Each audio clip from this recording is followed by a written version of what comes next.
So, let me again, sort of EU related. I imagine in the EU, just given the politics there, you probably have to grapple with things like agricultural subsidies, right? So, how do you how do you respond when people ask about the relationship between afforestation and food security in the EU, right? How do you what's your response to questions about that?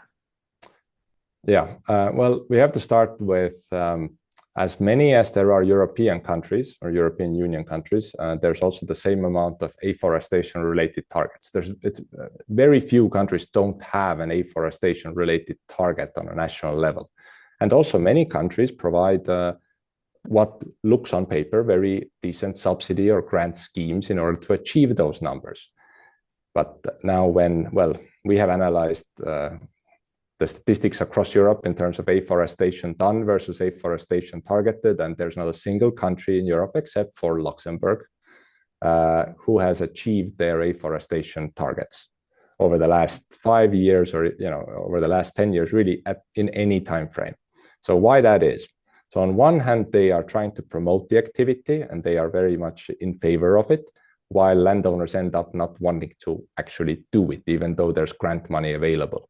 And the way to explain it is just through a little example. So if you have an average those 3 hectare or 5 hectare plots that we see anywhere in Europe, this land is before the project start in what I would call marginal agricultural land use.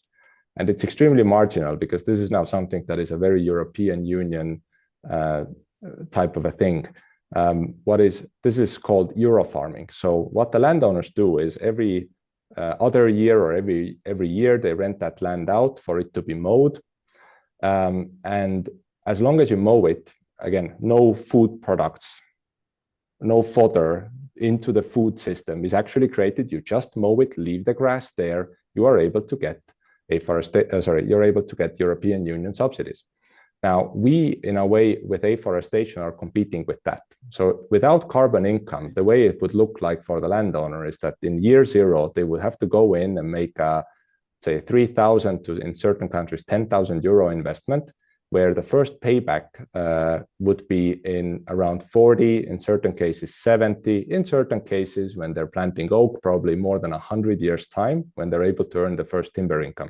There are no year-over-year subsidies just for owning or having forest land, but the same type of things exist for agricultural land. So we are in a way directly impacted, and in many ways the low results of afforestation in the European Union are to some degree due to the very harsh competition that afforestation has against agriculture.